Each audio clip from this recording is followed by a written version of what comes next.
Welcome back. Welcome back. It is Our Healer, Our Protector with Ryan Reichert and Lisa Sander! Hello, Sander's in the house, and so is Reichert. Let's go, people.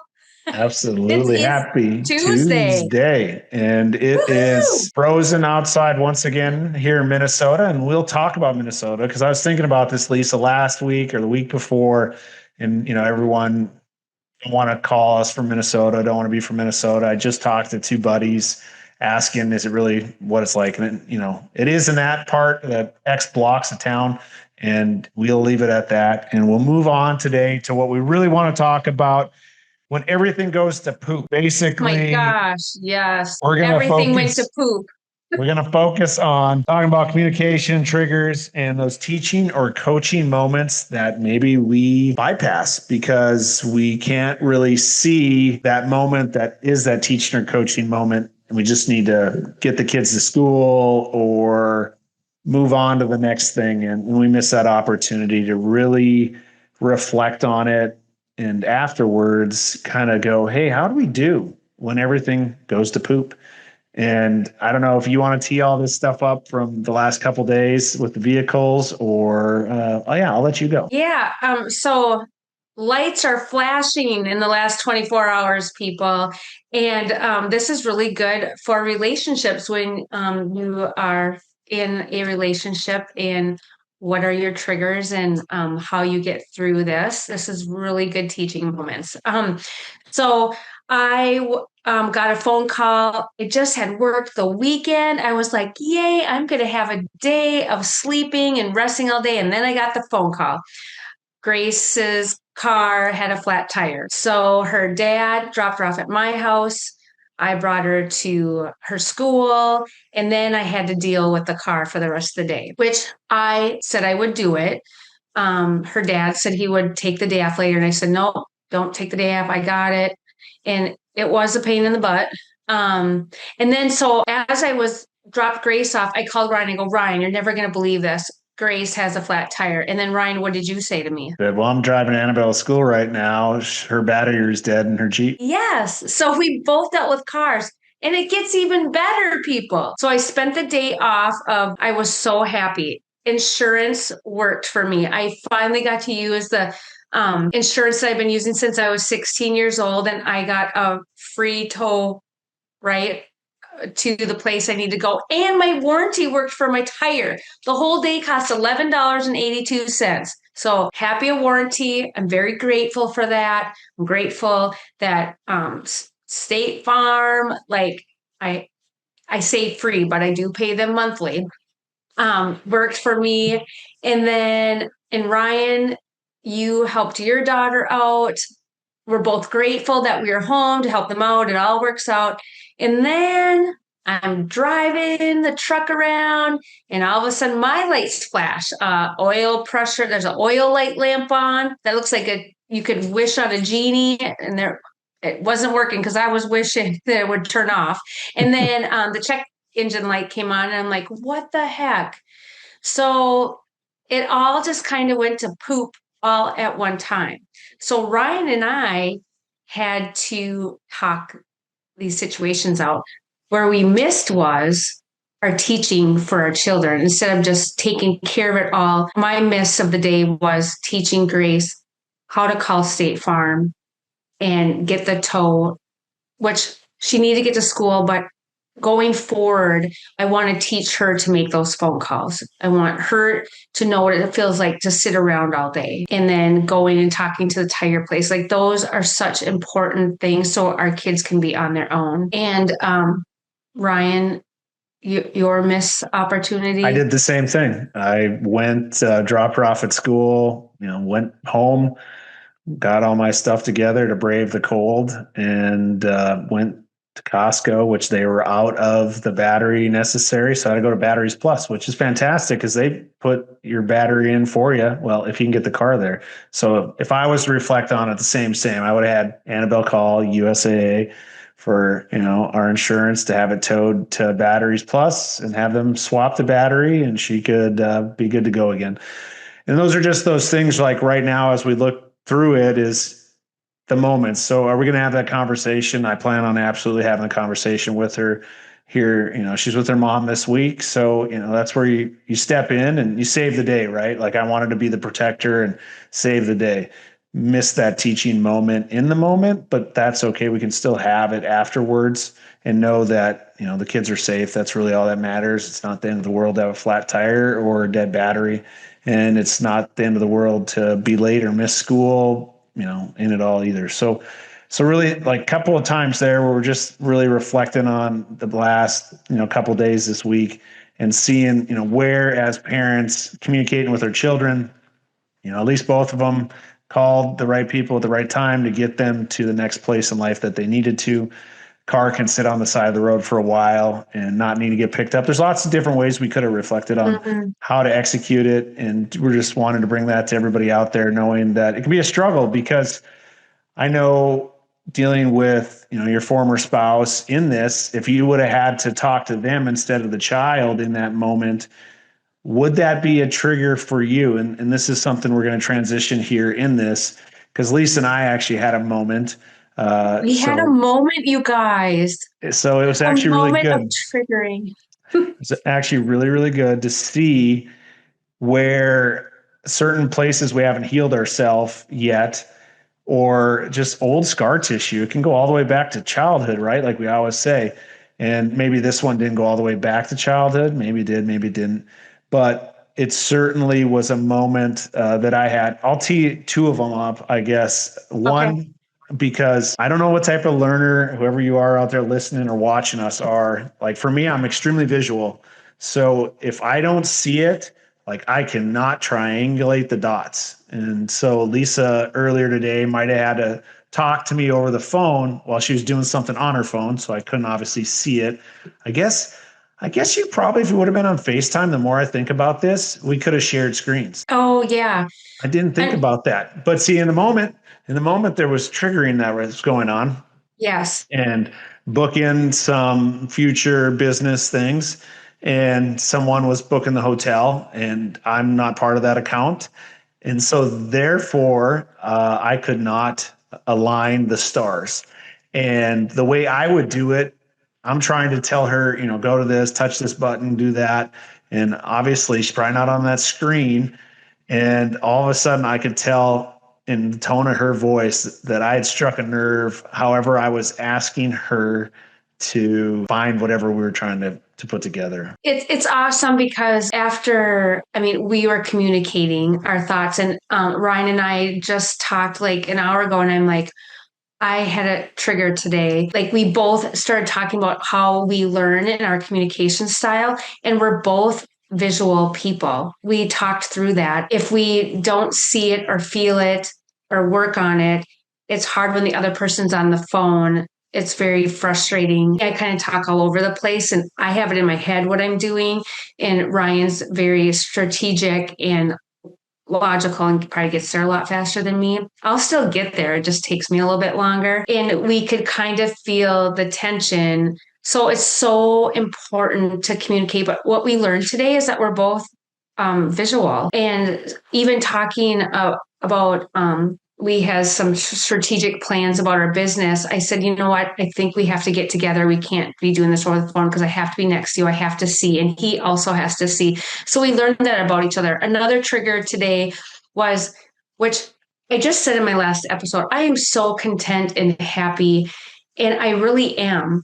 And I want to read this again. I have learned to be satisfied with the things I have and with everything that happens. Philippians 4:11. I had to self-reflect because Ryan has given me his old truck. You guys, I don't even know what my newest car. I've always had cars. I drive them till they go to the junkyard and I have someone pick it up and they haul it off because I don't like car payments. I rather travel. I rather go get a massage. I have all these reasons why I don't want a car payment. So I've always had older cars. Yes, I've had to fix them also. I don't want the car payment, but I also have to realize that I might have to pay to fix them. Well, today all the bells and whistles were going off in the truck and I called Ryan and I told him what's going on. And he's like, very logically, like, okay, call your person. And I was frustrated because I've always been independent with my cars. But hello, people. I have Ryan who gave me his old truck. I have no car payments. That way, Grace can have a vehicle, which I'm so grateful for. And then I'm upset that something's gone wrong because this is our third thing of the in 24 hours that another vehicle needed help. So Ryan was talking to me, and Ryan, I started cutting you off. I like you said, do this, and I'm like, yep, thanks. I'm here to get my massage. Yep, I got it. Me as a woman, when a woman says I got it, it's the masculine part coming out in independence, being independent. I felt the trigger and I'm like, oh, I got it. Don't worry. And I reflected back and I'm like, oh my gosh, like a gift has been given to me. I've had to make no payments. I've fixed it a couple of times. I'm so grateful. There's nothing you could do at the moment. And I'm going to turn it in and get fixed tomorrow. And it's all good. But Ryan, you could feel it in me when I started shutting down. I think this is where I definitely want to like hop on and go. Before in life, I would have never been able to pause in that. Like I would have had to give you some inventory because it would have been a trigger in me, like feeling what you were feeling, what triggered you would trigger me before. And so I have the ability now to sense that and then just keep this thing shut and these open and really hear that pain that Lisa, and it's what she's gone through in life. And right, as like for guys like, that listen, hey, raise your hand, right? Like we want to fix problems. Trust me, I wanted to fix the problem. I wasn't, And I across wanted him to fix the problem because I don't want to be hyper independent and masculine, but I didn't even let you have a chance. I put the wall and my excuse was I was walking into the building. Right. And To get my stuff done. you could have been a lot of different things. I don't know if you're running late. We all know that like, yeah, the last 24 hours dealing with a couple different car situations, there's money involved in that. There's all the dynamics of safety, security, financial, all this stuff that comes It's in. all of them. And so with that, I guess the bigger one knowing for folks out there is who's the one in the relationship, because somebody's going to still be triggered at time. We can't be 100% healed. It's just one of those things because like you still stub your toe and that's not an internal, thing to work on. That's an external. So that dynamic, I guess, is really where I want to focus a lot of our attention today is do you have that ability to pause, like really working on, okay, in this moment, Lisa's having the external, impact her. What can I do? And what I can do is just be quiet and listen. The point that she was talking about when I was trying to like not so much fix, but like wanted to say, hey, X, Y, or Z. Like I'm thinking she's in a different location. She was already back in a certain spot. And so do you have all the facts? Not so much facts, but like everybody knows exactly where they're currently located at. And then how do you want to attack said problem? And can you sense that in the tone of someone's voice? Are you going to keep pushing? Do you think it's a time to make a joke about it? Is it time to bring up a past thing, and start dragging the past into the situation and just making it worse, like pouring, gasoline on that fire? Is that what you're going to do? Like, so for us today, it was a fantastic, I think about reflecting on something that happens. And really, I was like, I'm today, I'm having hard conversations. Previously in life, like I wouldn't. Like I'd be like, you know what? Like I'll just go like to the basement, like turn on the football game I didn't get to watch and crack a couple beers. And You.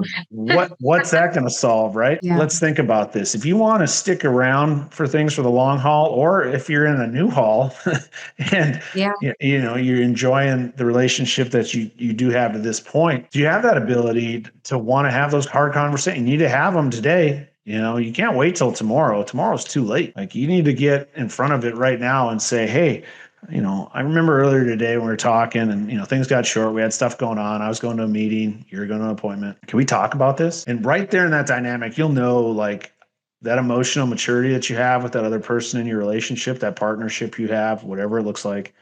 And you can really see like, what is it going to look like down the road for you? Because like, if you can't have it right now, you're like, no, we need to talk about this like tomorrow. I am too hot. Like, okay, you're gonna wait all the way till tomorrow to have that conversation, then that might not be the right time for either of you to have that conversation, because like you're gonna not sleep very well that night because you're carrying it into the next day. Go ahead, Lisa. And it gets changed too. Like if you wait, like you might change how it really went. But today we waited what, 4 hours, and then we were able to have the conversation. And what's awesome is like it wasn't about you, it was about me. And I felt it. And you recognized it also. It's so important to communicate with each other when you feel like, say, oh, I'm having a trigger, like you can feel it and you need to say it and think about in the past. Obviously, that didn't work of me shutting down and just say, I got it, and not letting the man in my life to help me fix it and just shutting everybody out and doing it myself. That's not healthy either because we all need help. And I don't want to be in the masculine role. I want to be feminine and I do want help. But I shut down. I am like, no, I don't. Duh, I know how to do this. And Yeah, I guess right now, like really, really reflecting on it, for me, it was the dynamic of like I could surrender in that moment. I could hear the trigger. Like for me, I'm a visual learner, but I can certainly hear tone in voice. And so from that standpoint, it was a surrender and listen, which is totally good for. But then I knew that I wanted to talk about it again. And in that, that's where like you were like, yeah, I want to talk about it too. But you surrendered in that to go like, hey, can I tee this up for us? Like not to give you inventory, to be like for us together to really have that dialogue and go like, how could I have better executed that situation? How, and for you, like, is there something that, vice versa? It really doesn't matter because you're trying to fix what wasn't, the it perfect was, play. and you know what, also, Ryan, when we talk about the circumstances, I was upset about the circumstance. I wasn't mad at you, and you were there to pick up the phone. So I was able to tell you what was going on, which is what we need for each other. I mean, you just being there and answering the phone and feeling that safety net there. And I realized right away, like when I talked to you in the afternoon, I'm like, okay, I know that I just shut down and I had a trigger. Like you need to own your own thing. And it's not like we fought or argued. I just got quiet and said, I'll talk to you later. I got this. Yeah, but But like it's, going back to if you let that drag on for like, say we didn't talk oh, about, yeah. like if we don't talk about it right now, or well previously to this, and then now talking about it even more, I'm thinking about like that dragging on for a day, a week, a month, like because it just compounds over and over and over, and then And there's then resentment. that's what I was going to get to. If it happens again, then there's a second layer of resentment. And we never finalized the last conversation. And people out there, I don't know. I have a question for all of you. Maybe some of you can respond in our podcast. Do I buy a new car or hang on to that old car? But you know what? I've been holding on to these old cars my whole life and it has worked out. And I love not having payments. I would love to hear people comment on this podcast about vehicles. Do you keep that old one or do you buy a new one? But I have a great mechanic that works from home. Thank you, Steve. Like he's amazing. My family calls upon him and he is there for us and we don't pay all the outrageous things. So there's that too by saving money. So Yeah, I mean, there's always the facet of it, right? You got for most folks, it comes down to price. Normally, that's like number one. Number two, you got loyalty in there. Are you loyal to Steve? Are you loyal to Chevy and Ford, Dodge, whatever? It's all the dynamics that come into play, right? Do you trust? Normally, with loyalty, trust comes into play, so on and so forth, that they'll do a good job. And the availability of it, can you get you in tomorrow, so on and so forth. And yeah. so there's so many things. And we're not talking about vehicles here. If you guys can figure that No. out yet, it's Yes. just the situation that you're put in. This could be at the restaurant, this could be when you're at the football game. It can be anywhere in the mall. Something happens. You got something internally that isn't healed yet. You become triggered. Then what happens? And there's normally a breakdown in communication. A lot of it's tone, a lot of it's body language. Just depends on what form of medium, like you're having said dialogue over. If it's the phone, FaceTime, Zoom, in person, it looks a lot of different ways. And for us, we just want to make sure everybody out there is taking the time to have the conversation because you want the relationship to improve. And if you're not having these conversations, the relationship doesn't improve. It actually erodes, decays, turns into something ugly. I mean, I was talking to a buddy the other day about that. He's like, "Are you really you when it comes to being on the podcast?" And I was like, "Sometimes I hold back because I was a certain way when I was in the military, right? Like it definitely the versus the, kind of thing, the dynamic, right? And it's just who we are, who we become, and different pieces of that one all together. I think, Lisa, do we want to tee up what the next 8 weeks are going to look like? Yeah. So the next 8 weeks, you guys, we're going to do a deep dive into our podcast. And then we want to go above and beyond that. We want to get a group together for couples. We'll have a couple of different levels coming out of it. We'll do an 8 weeks. We'll do an 8 week series through the podcast. We'll have a topic and, definitely sync things up with our content and everything else. Outside of that, we'll have a couple of groups that form and we'll work together to deep dive it into everything that y'all love and listen to in the podcast. But I know when we only do a 20-minute episode, everyone's like, man, I wish we would go a little deeper or a lot deeper. And so we'll have a couple different avenues that y'all can do that with us on. And we're super excited. We'll start rolling that out on an 8 week series and we'll go from there. And, as we probably start to wrap this thing up, is there anything else you want to cover? I'm excited. You have your TEDx talk coming February 6th in Duluth. Woohoo! That's going to be awesome. Ryan and I just spoke in Malibu. We're going to have that come out for you. We will have a funnel on our website, ourhealerourprotector.com. You can get a hold of us on there if there's more questions that you have or what subject you'd like a deeper dive on. We would love to have you on our podcast. We have some people coming up that will be guests, and we're really excited about that. And we're excited to have a community of people that come together and talk about how their relationships work, how they don't work, and what we can do better to build and be stronger. I would love the divorce rate to go down. We can't only do that on our podcast, but we would love to help relationships grow stronger and do God's work. And that's what our calling is. And we are so excited to be a part of that. May, you're back there. Hi, Mimi. Oh, hi, May. And so, yes, we are animal lovers. Anyways, we would like you to comment. And if there's stuff that you would like us to hit deeper in what our thoughts are, that would be great. And you can get me at lisasander.com. And Ryan? You can get me at ourprotectordevelopment.com. But yeah, head on over to ourhealerourprotector.com. That's where we're syncing everything up today. And from there, you can get a hold of us individually if you want to. But we'll certainly answer the mail from ourprotector.com. And so love you all. Have a great Tuesday. Like, share, comment, and we'll be back next Tuesday.